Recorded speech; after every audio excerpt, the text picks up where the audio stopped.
Hello everyone, hallo Leute, and welcome. It's your old pal Sir Nigel, and it's Monday, which means it's time for another retro game.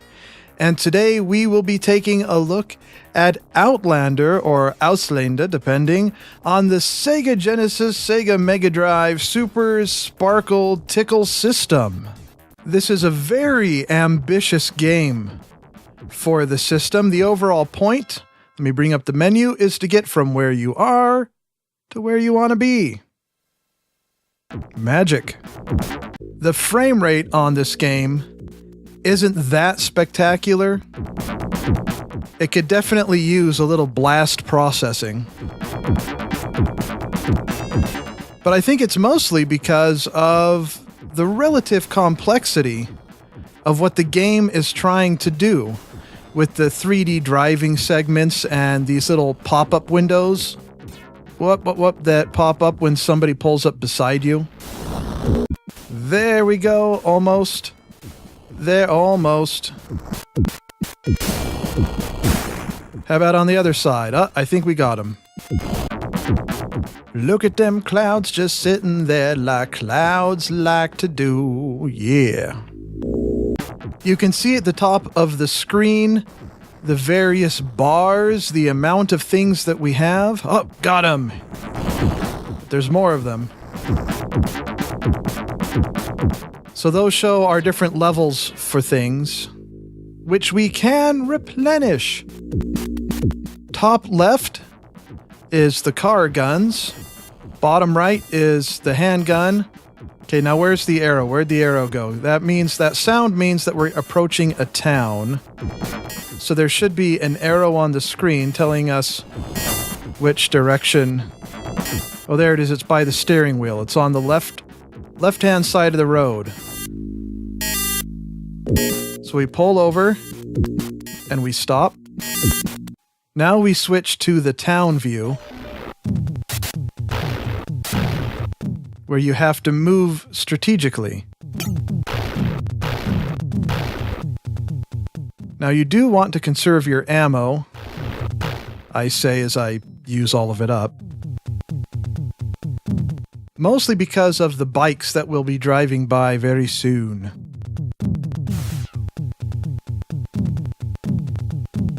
You can always punch and kick and stuff if you need to.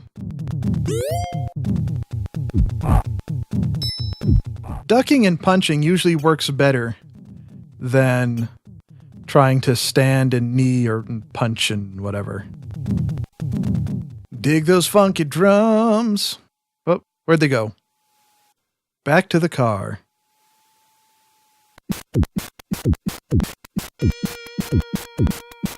Now we take a look at the map, and what does the map tell us? You can see where we are down in the lower right-hand corner and where we're headed next, the next level, area, whatever, where we're headed. Yep. And while you do want to stop at the towns aren't the only places that you can stop. If you want to pick up some extra supplies, you can really stop anywhere along the road and get out for a little town type of adventure to pick up more supplies. And even though the low frame rate in the driving scenes does make driving a little more difficult, it's really not that bad. The controls stay pretty good.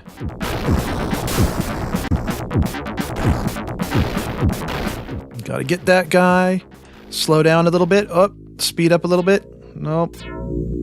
Well, we'll get him from behind. Doesn't sound that good. Ha ha ha ha ha. Thank you very much. We are getting pretty low on car ammo now, so I think we will just pull over to the side of the road and look for some supplies. Just right past these signs here. Right over here. And stop. Wait for a few seconds. Guess we haven't pulled over quite far enough. Okay, there we go, and stop.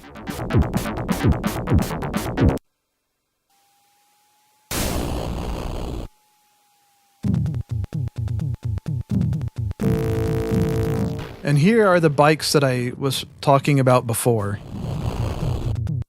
That when you stop along the road like this, the bikes do come by. And you see that little gray silver thing on the ground? That's a landmine, so you have to jump over that. So, of course, stopping to look for supplies along the road is more dangerous than stopping in a town. Plus, there aren't as many supplies to be had. Also, when you get out along the side of the road, the areas aren't as long. The level's not as long as when you stop at a town. So now we continue our journey. Oh, and now we're at a town. Now it's saying to pull over. Okay, that's great. So I guess we'll go to town. When you see a box, it's natural to just punch it. Why not? Just dig in for treasure by punching people. That's what they do. They're professional. Bonk, bonk. Knock, knock. Anybody home? Yes. Woohoo. Honk, honk, honk. Beep, beep, beep. It's car time. Right here. Sheep everywhere. When I originally rented this game, I really enjoyed it because even though it's a fairly simple game, as you can tell, it's still enjoyable. It just has a certain character. I think one thing I enjoyed about the game is it reminded me of Car Wars, and I'm not sure how many of you are familiar with the game of Car Wars, but it's a game I've always enjoyed. Oh, what's this? Bit of armor or just junk? I guess it's just junk. No, it's body armor. Good. They made a Car Wars card game, which I have, but I don't think it's still in print. And they also... Oh, look, there's a rocket. They also made another card game based on Car Wars, which is actually compatible with the Car Wars card game called Battle Cattle, where you drive around robotic cows and have them fight, and I have that game too. Uh-oh, let's use one of those missiles. Let's use them. Come on, I said let's use them. There's only 3 buttons, one of them's got to work. There we go. You have to, you have to tap on the button and hit up and that kind of stuff.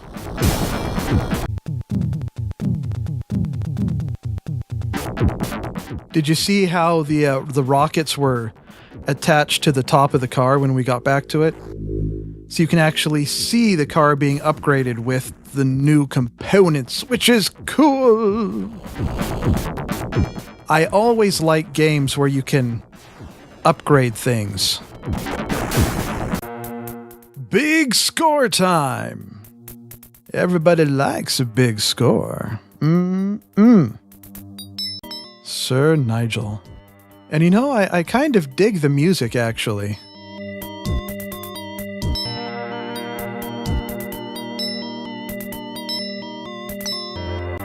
There we are. Okay. And that's gonna do it for this video. I hope you enjoyed it. I have really appreciated your support on these videos. Rub-a-dub-dub on the like button if you liked it.